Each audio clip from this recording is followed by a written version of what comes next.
we meet a professor who is working on research to cure diseases. He's one of the world's top pharmacists and is obsessed with it because his sister died when he was young due to a tumor. Now, he dedicates himself tirelessly to medicine and marks a note on his arm as he works all day. When he finally takes a break and goes to sleep, he dreams of becoming a pharmacist in a small town someday. However, that won't happen because the next day, his colleague visits him and realizes that he died from overworking. Then, when he wakes up, he sees a girl with pink hair in the body of a child. He doesn't understand what's happening and wonders if it's all a dream or memories of past lives. The girl introduces herself as Charlotte and is at his service. She notices that he has the same mark on his arm, so she erases it. Later, Charlotte sees a mark on his back and gets excited, thinking it's the sacred mark. He explains that it's actually a lightning mark, but for her, it's a sign that the god of medicine has protected him. He still doesn't understand and gets sad because it seems like he's losing memories. Then I explain to him that he belongs to the Médicis family, a royal lineage of pharmacists. His father, Bruno, is the Archduke, which is the highest title of nobility, and he is also the president of the Imperial School of Pharmacy. We also see his mother, Beatrice, his sister, Blanche, and his older brother, Pau, who studied at a prestigious foreign medical university. Their father has great trust in both of them as practitioners of the divine arts, as they call the powers of this world. John asks if he can also use these powers, and Charlotte gets scared because how could he forget something so important?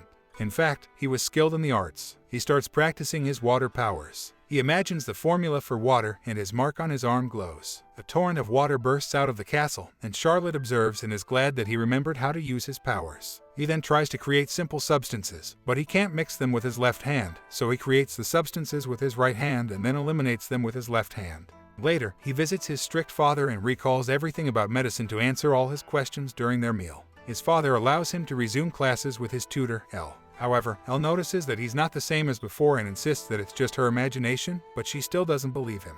Elle explains the concept of the divine arts to him. Each aristocrat has a deity protector and an elemental attribute, such as water, fire, earth, air, and void. These elements are divided into positive and negative attributes. He asks about the void element, and Elle informs him that it's not very common and hasn't manifested in over 300 years. He also asks if there exists a person who can create anything in this world, and Elle responds that if such a person existed with such power, they would be considered a god. Now, they practice their powers using a magical wand. Elle demonstrates creating a water lance, and Form is surprised. It's now his turn to try the spell, and it turns out to be much more powerful than Elle's. She becomes frightened, as such divine power is dangerous. She decides to examine him and realizes that he possesses both positive and negative attributes, which is impossible and has never happened before. Moreover, she notices that his sacred mark is glowing. Elle is very confused and warns him not to show his powers, as it could be dangerous. The class ends, and both of them are left wondering about the mystery of his powers. They retire to a bench to rest because Ellen's glasses broke, and she can't see very well. Falma teaches her a trick to see better with her hands. At that moment, she notices something blue in his eyes, the same color as her hand. It turns out that he has the divine eye, which allows him to detect injuries and illnesses. She doesn't understand what's happening and is very frightened because such a power is not human. She also realizes that he has no shadow, so she runs away from him. The next day, Elle falls sick due to the events of yesterday, and she won't be able to teach him. He has to deliver a letter and a prescription to her so she can recover. Interestingly, since he was a pharmacist in his previous life, he knows that the prescription won't cure her, so he creates and gives her his own recipe. She remains cautious and still doesn't trust him much, but he assures her that it's not what she thinks. He genuinely needs her help to continue learning about the divine power. They part ways, and he gives her flowers, her favorite, as a gesture of apology. The next day, Helen thanks him for the prescription, as it's more effective than her father's medicine. They continue with their training, and later, he uses his divine eye on the residents, observing their illnesses and noting possible treatments. He knows he can't tell anyone about this power, as they would consider him a heretic and it would lead to serious problems. So he decides to work secretly. First, he creates medicine for Charlotte, and she is incredibly grateful. They also provide medicines to the other servants. He is surprised by how much joy this brings her, and Charlotte explains that the royal family doesn't provide any medication, despite them being like family. They don't mingle with humble people, and they wouldn't have enough money to pay for the treatments. Here, he realizes that society is divided by social classes, and during that time, knowledge is scarce. He doesn't like how the system works and promises to make medicines for those in need. Later, he visits his parents and informs them that his sister has chickenpox, a terrible disease, and they should not get close to her for 3 weeks. He has permission to take care of her, and he trusts that he will do a good job. Then he creates a recipe with gas and clover and gives it to her in a dessert, which cures her. She is surprised because they didn't have medicines for her condition. He tells her he found it in a book and advises her to keep it a secret.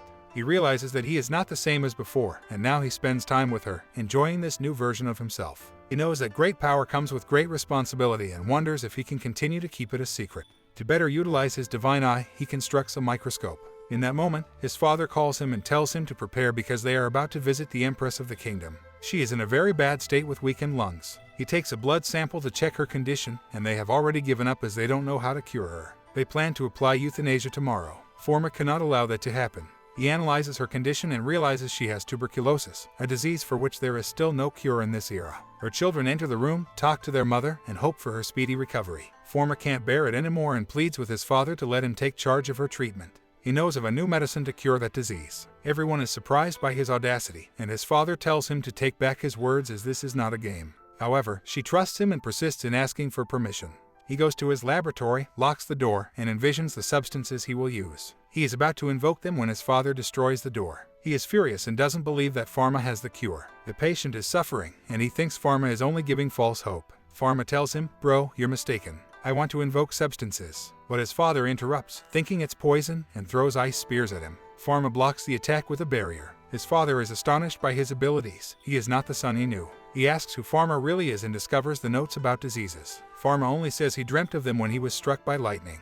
With that, his father understands everything. The sacred mark on his shoulder is the work of a deity. His divine eye is activated. It is unbelievable that his son is the chosen one. Falma is solely focused on continuing with the cure. He convinces him to let him finish it, and he will surrender himself. Finally, he completes it, but before curing her, he gives her a microscope to observe the bacteria in her saliva. He is surprised, and so are the others when they see the sample. They find it incredible that those organisms are there. Falma explains that these are the organisms causing her illness and that she must take the medicine for 6 months to fully recover. She agrees, and from now on, they promise never to suffer from this disease again. Later, Falma reconciles with his father, and they start working together in the field of medicine. 3 months pass, and now we see how they share important information. They believe in promoting useful information so that everyone has knowledge and can conduct experiments. However, his father warns him to be cautious as his knowledge might be seen as heretical, and many will try to eliminate him. He also informs Falma that they suspect someone deliberately spread the disease to the Empress, so they must stay alert.